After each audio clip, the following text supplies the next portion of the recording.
When aspects of a complex case exceed your personal expertise, you bring in a co-counsel to add the specific insight your firm needs for next-level results. Marketing in the legal industry requires complex strategy and insight far beyond anything you learned in law school. Want more for your law firm? Time to bring in a marketing co-counsel. Welcome to Counsel Cast. I'm your host, Karin Conroy, your marketing co-counsel. In every episode, I discuss marketing topics with experts who answer your questions and help your firm get more. Here's today's guest. Hi, I'm Michelle Hunter. I'm a marketing strategist and the founder of a creative agency specializing in copy that converts, and in telling the story of the work of professional people, attorneys, accountants, various industries, putting their work in a context that makes it really impactful for their clients so that they can get more clients, more revenue, more business, and really achieve their professional goals. I am so excited you're here, Michelle, and especially on our inaugural episode of this Counsel Cast, our podcast. So we are aiming to just solve one big question. And I love talking to you about strategy because it's just one of those topics that we can talk about forever. So today, I think the big question we're going to talk to you about is, what does everyone get wrong about strategy? Sure, that's a perfect question. Actually, everyone gets a couple of things wrong. And one of the first things we get wrong with regard to strategy is feeling like we don't really need one, or we understand exactly what we need to do because the wind's blowing from the west, or we read a good book. And so we just go forward with marketing, implementing a strategy that isn't our own, that actually worked for someone else, or just willy-nilly taking advice from whoever wants to give it to us. And then the problem with that, the reason that that doesn't get the results we're looking for, is that without a strategic plan that begins with the objective and then works backward to determine how best to get there, you end up getting whatever results you get and not really understanding what those results are or where they came from, what actions led to them, and quite often you really get no results. It seems to me like when we start a website project, for example, first of all, people are starting with the website and they think that is their entire marketing strategy. And what's wrong about that? Well, it's like the movie Field of Dreams. If you build it, they will come. The thing is that they don't actually come. So, especially within the legal industry, it takes a certain nuance and intentionality in order to set your firm apart from another firm out there. Because, newsflash, everyone feels they have a good reputation. Everyone has client-focused customer service. Everyone wins in the courtroom. Everyone is experienced and is looking to really help their clients achieve goals. So when you say that on your website, no one cares. You don't sound any different from anyone else, first of all. Secondly, a website is the hub of your marketing, but if you can't drive traffic to that hub, no one sees it. It just sits there. It doesn't do anything for you. So I like to have our clients step back and take a look at where this website fits within the whole of their entire marketing scheme, because you need to understand how you're going to drive traffic to the website, and then more importantly, how that website is going to convert clients or prospective clients into actual clients who sign the retainer agreement and start working with you. So why shouldn't people kind of do it themselves? Like, you know, our clients are all lawyers and law firms. They feel like they went to law school. They should be able to figure this out. And so they kind of know, like a lot of times we'll start those conversations and they think, well, the goal is just to get the phone to ring. And they kind of really narrowly focus on this one tiny piece of the overall action. So why is that wrong? And what pieces should they be kind of reconsidering as like the broader scale? Well, when our clients, when they lead with, we just want to get the phone to ring, I will frequently say, so do you care who calls? Because you can have the wrong client, lots of the wrong clients ringing your phone, and that's not a good solution. You can have people who don't even have a case that's relevant to your practice area calling you. There are worse things than a quiet phone. I love that. It just is sort of nightmarish. And so strategy allows you to really think about who you want to have pick up the phone and contact you, who you want to get that email request from, or however you want that prospective client connect with you, you want your website to encourage them to call you, but discourage the people that you don't want to represent from reaching out to you as well, so that you're not bogging down your administrative process or even just wasting your time with people who are never going to be effective clients for you. I love a lot of times when we're talking to newer lawyers, especially, and they have that argument about why they shouldn't just take any case. So it kind of ties into why they shouldn't have anyone who calls them be, they're looking at their utility bills and they're thinking like in fear about what this means to start this law firm. And why shouldn't they generalize? And this idea of narrowing their niche down or niche or however most people pronounce that word, I can never get that right. Like every time I talk to someone, it's a different pronunciation. Yeah, they think that that's kind of counterintuitive. Mm-hmm. It has to do with expertise. So a lot of times I think it's helpful to think of it in terms of the medical field versus attorneys. So if I have cancer, I would like to go to an oncologist. I don't really want my family doctor to determine whether or not I need chemotherapy.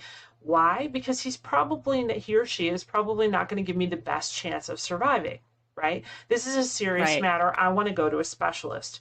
When you position yourself as an attorney who takes any case that causes your phone to ring, what you're saying is, I really don't have expertise in one field. I'm sort of just making my way in the world, but I'm really eager and I do a good job. I have not met an attorney yet who wants to position themselves that way. You want to stand on your knowledge, your expertise, your skill and ability, and that means differentiating and niching or niching down into a certain practice area. And so the question that comes right on the heels of that has to do with what practice areas matter the most or how they want to position. And the thing that most of our clients don't consider is the mind of their prospective client.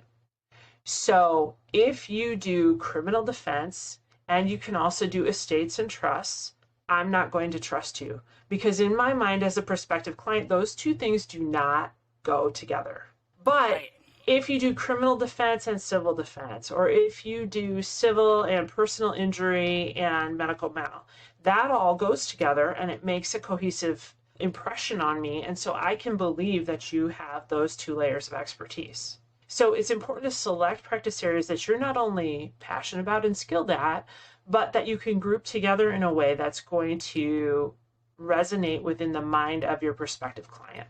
When we've talked about this in the past, what I loved was the feeling, when you're talking about that feeling that your potential client gets, and when you have all of those, everything under the rainbow, it's a feeling of desperation. And your potential client looks at you as though you are desperate. And then you come across as that kind of used car salesman versus the person who, like you said, stands in confidence. And when you are looking for an attorney, you want someone who's confident. It is probably a pretty serious issue or life event or whatever the case might be. You don't want the desperate attorney. You, as a client, are probably desperate. And so you want someone to kind of solve that desperation. Right. Yeah, I love that. Okay, so what else? Anything else people kind of get wrong about strategy in general? Yes, and you actually just sort of opened the door to it. When we are considering strategy, especially marketing strategy, most people think about the tactics they're going to implement. So am I going to be visible on LinkedIn? Am I going to network? Am I going to go to professional organizations, or am I going to publish in a legal journal? And they think about these tactics and how they work together, and they put together a strategy that will allow them to take part in all of these tactics. The missing piece is thinking about how you want the prospect to feel, your prospective client to feel at every touch with your firm. And here's what I mean by that. Do you want them to feel that you are confident? Or do you want them to feel that you're compassionate? Because sometimes those things are actually diametrically opposed. So do I want my clients, if I'm an attorney, to feel like I'm going to go fight like a bulldog in the courtroom for them? Or do I want them to feel that they're heard and that I care about them, and that together we're going to find the best resolution? And once we do, I'm going to fight to make that happen. That's a different positioning. And so it can be pretty subtle and nuanced. But then once you determine what that is, that feeling you need to view everything you do in terms of marketing through that lens. So you can't have a website that positions you as being a bulldog and then go be all nice and friendly and compassionate on LinkedIn. It feels like a disconnect. So one of the things that I think is most crucial in strategy and that most people miss is thinking about how you want yourself and your firm to be perceived in the market, and then allow the strategy to flow out from that. Yeah. So when it comes to these mistakes that people are making in strategy, the thing that really stood out a minute ago that you said was the subtle and nuanced. I feel like that right there for me is strategy kind of in a nutshell. So we're talking about what they're getting wrong. So what does that mean for how people should approach it instead of making all those mistakes? I really recommend, and I'm not just saying this because I am a strategist, I work with a strategist myself for my business. I really recommend that you don't DIY your own strategy. And the reason is that you have inherent biases and assumptions about yourself that you don't even realize you have. And you don't see around corners because you know what you know. And that's all you know. It's similar to how, a gentleman who is his own attorney has a fool for a client. You would hire an attorney to represent you, even though you're capable of representing yourself, just so that someone else can see around the corners that you don't see and catch the gaps. Strategy is the same way. So you may choose to write your own website copy, although I also don't recommend that. You may choose to do a lot of things on your own, but make sure that you outsource the strategy and that you work with someone who can help you see those nuances and put together a plan that's actually going to get you results. I feel like it's a similar sales pitch to what these attorneys are giving their clients. And in a previous life, I worked with real estate agents. Same thing. They would have these clients who thought, well, why don't I just do a for sale by owner? And for the same reasons that you are telling your clients that you should not represent yourself in court, you should not represent yourself in the marketing world and trying to sell your own firm and try to wear all those hats for the same reasons that you are saying that to your clients. Absolutely. Absolutely. Yeah. The other thing you shouldn't do, frankly, is replicate the strategy that worked for someone else. Oh, yes. I feel like this is another angle, a whole other avenue that fits under the mistakes people make with strategy. Like you and I both hear this all the time. Well, let me show you 2 or 3 examples of someone who, is down the street, has an office down the street. And I'm kind of envious of whatever success or something that they've done. So let's just try to repackage that. So why is that a bad idea? It's a hugely bad idea. It's bad for the same reason that I wouldn't marry my husband's brother, right? They both... Oh, so gross. they were both raised by the same family. They have the same sort of, but why would I do that? Because I want the individuality. So you might be competing against an attorney in your town who has the same practice area as you, and you might look at their marketing and think that they're crushing it. And so you want to replicate that, right? So one of 2 things will happen. One, you'll do it very, very well and you'll replicate them perfectly. And so you'll look like a copycat. Yes. Not positive. The Right. other thing that will happen is you'll replicate it to the best of your ability, but it won't be great and it won't fit. So it's like you're putting on someone else's jacket and it doesn't fit and it looks really great on him or her. But when you put it on, the sleeves are too short and it's pinchy and that color doesn't flatter you. But hey, you're going to rock it. And you wonder why it doesn't work. That's why it doesn't work. It goes to the nuance. So when I have a client come to me and say, hey, there's a firm in town, they're doing this, it's really interesting to me, I feel like they're doing a great job, we take time and we unpack why that works for the other attorney, what aspects of it resonate with my client, and what we can learn from it and apply to their nuanced strategy that's aligned with their brand's values, expertise, personality, so that that jacket fits and it flatters and it's the right colors. I love that. That's way to bring it back around. I love that. That's so cool. I love that. I feel like that is such a perfect on top of all the other things, it's such a perfect visual of, trying on somebody else's plan and feeling like that should just fit. It's not just like, going and buying a pair of shoes. Well, and actually the same thing, shoes, you have to get your own size. You have to get your own pair of shoes. Yeah. It's true. So last question, I love talking about what everybody's reading and what, books they may have been inspired by or whatever. And we plan to have kind of a library section on the website for the podcast. So tell us about a book that you either loved, you've read recently, or somehow relates to what we're talking about. Okay. Book I really, really love and I highly recommend is Big Magic by Elizabeth Gilbert. And what I love about it, besides the fact that it's kind of an easy read, you can read a chapter and then set it down, it kind of stands alone, is the feeling it gives of peace and a lessening of anxiety. So when we come to creative work, whether it's writing our own website, whether it's even, for an attorney putting together a case and just figuring out all the different aspects of it and threads you can pull to get the result that you're looking for, that's creative work, right? And so there's a level of anxiety that we all feel. What if I try this and it doesn't work? What if I, and there's a little fear of putting ourselves out there. The book Big Magic is really about just taking a breath and understanding that fear is a part of the process, but it can't define you, and you're good at what you're doing, and things happen for a reason. Ideas come to you when you need them, and they have a life of their own. It's just so encouraging and inspiring for creative work. I love that. I feel like that's another mistake that we kind of touched on earlier too with the strategy is leading with that fear, and then not just leading with it. And, it's fine to have some fear. I mean, a lot of starting a business or a law firm or whatever, there's some fear involved because it's not the norm of just kind of going and sitting in a corporate office and having the comfort of, a pension. I guess some people still have those, but it's okay to have the fear, but not let that guide your decisions. I also read that book and I thought that was a nice defining factor in there too, is that recognize it and then set it aside, but don't let that be the decision, especially in your strategy. So your strategy shouldn't be just like, oh my gosh, what if I can't pay the bills? And then you are a generalist and you're making all your decisions that way.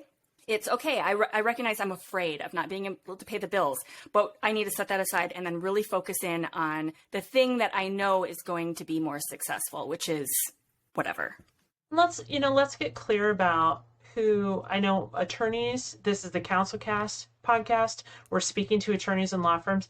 As a rule, attorneys are not people who are bound by fear, right? You're not afraid. You're confident. You've gone to law school. You're going out. You're doing it.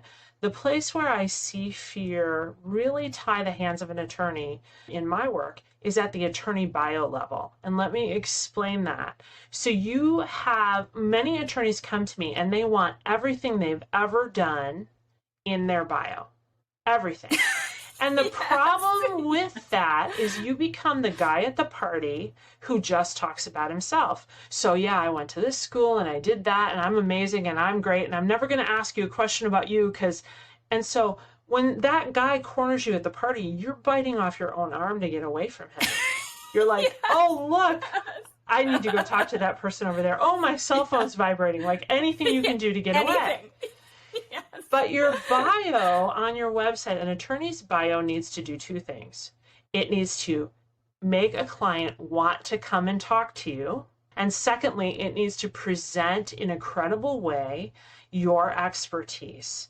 Not brag about it, not make it bigger than it is, or even realistically just put everything out there so the prospect needs to filter through it.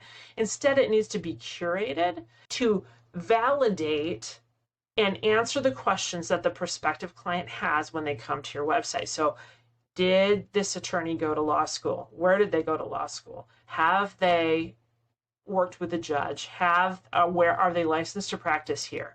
What have they been distinguished and won awards? What types of cases do they normally handle? What are they passionate about? Why are they attorneys? I ask clients that question. What is your passion statement about this practice area? And there's usually like crickets chirping in the background. Why do you do estate planning? Why do you do personal injury? Why did you decide that you were going to do civil tort law? Why are you a litigator? Why are you not a litigator? These glimpses into who you are as a person differentiate you and make your client feel comfortable sitting in your office and talking about this issue that they have that they want you to resolve. And so I'm not talking about, again, telling too much and talking about, well, back when dinosaurs roamed the world, I decided I really cared about estate planning. Like, that's not what I'm talking about. But one or two well-chosen sentences about why these things are important. Hugely valuable. It's so valuable because I can't tell you, well, I can tell you because how many times we have put together a website and they literally will email over their resume and they think that's what a bio is. And it's so important because I feel like it's usually the second step. Right after the homepage, they're going there to basically get to know you. Yes. And if you do it wrong, it's like the beginning of any relationship. The first impression, if it's just done poorly or even just mediocre, where it looks like every other one, you can't redo that. Like you can try if it's someone who's, been referred to you by a friend or something, but it's never quite the same as if it's really solidly answering their questions instead of just being, and then when I was 12, I had a lemonade stand. And then when I, everything that has no bearing on anything. So yeah, I feel like the bio is such a place for so much improvement for most attorneys. That's really awesome. Well, that is so great and useful. And I appreciate you so much being here and being our first guest on this show and helping us get through all of the hiccups of figuring this all out. If people want to find out more about you and your work, where can they go? My website is michellehuntercreative.com. You can certainly go there and check that out. But I work as a strategic partner for you, Karen, and I really would recommend that if an attorney has a question about marketing strategy, you can email me directly. I'm happy to field those emails, michelle@michellehuntercreative.com. And then we have some resources that we'll make available. But just like most attorneys, you can always grab a consultation with me and we can do a quick discussion about what I would recommend or what your next steps should be. And then we can go from there. I'm always happy to solve problems. And take a look at their bios. Mm-hmm. Absolutely. I'll take a quick look at your bio. We can talk about your passion statement. We can get it. Well, thanks so much, Michelle. It was a pleasure. I enjoyed it. Thank you. Thank you for listening to this episode of the Counsel Cast Podcast. I know that by implementing what you heard today, your law firm will achieve more. Be sure to visit the website at counsel-cast.com for the resources mentioned on the episode. If you enjoyed the episode, I would appreciate it if you could rate and review the podcast on Apple and subscribe to your favorite podcast platform. See you on the next one.